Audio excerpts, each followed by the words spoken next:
This short video is intended as a supplement to content prepared for and presented at the October 2016 Art Collaborative Team Meetings. Because Art CTs meet on teacher work days and school planning days, we know it's very difficult for all art teachers to attend. I hope this information will serve to catch up anyone who was unable to attend their meeting. The content provided can also be used by teachers in any school department or teacher group as a guide for collaboration with the purpose of improving student learning. For our purposes in the 2016-17 school year, it's important to distinguish between art CTs and small groups. While an art collaborative team may work as a whole group, that's impractical for larger CTs and those with members spread across large geographic areas. CTs were encouraged to divide into smaller groups to facilitate this work. If you don't know what small group you're part of, contact your CT lead.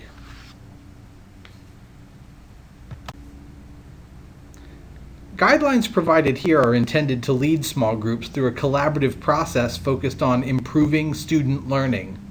These guidelines are aligned with the work of professional learning communities and collaborative learning teams throughout FCPS schools, and should be used with these questions in mind. What do we want students to learn? How will we know if each student has learned it? How will we respond when students do not learn? And how can we advance the learning of all?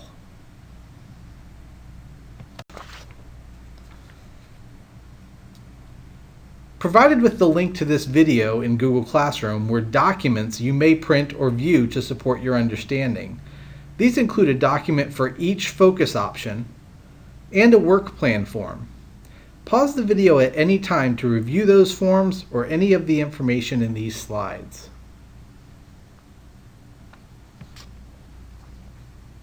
Three approaches to collaborative work are provided to meet your needs and preferences. Information on each approach is available in the documents mentioned previously and reviewed in separate videos. You do not need to review the content for all three approaches.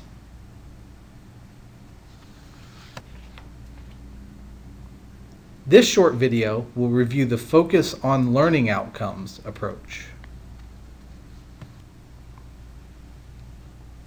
The Focus on Learning Outcomes approach is very much like the student learning goal process. In fact, each member of your small group could choose to adopt this work as their student learning goal, pending approval of their administrator.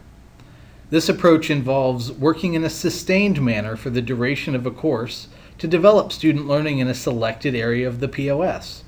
You and your small group can consider defining the student population you'll focus on, whether that's an individual class, a whole grade level. There are a number of steps to consider in collaborative work focused on learning outcomes.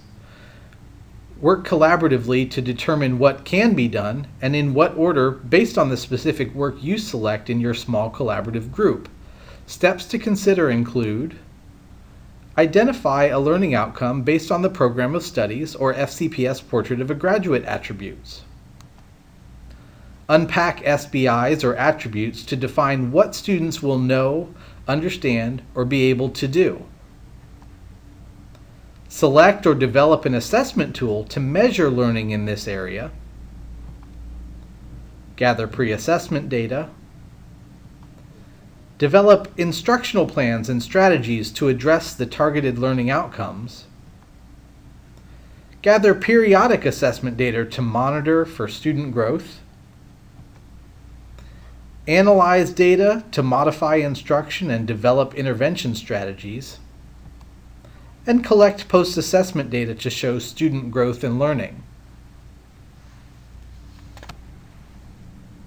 With these process steps in mind, small groups should work together to develop a plan and document that plan on the small group work plan form.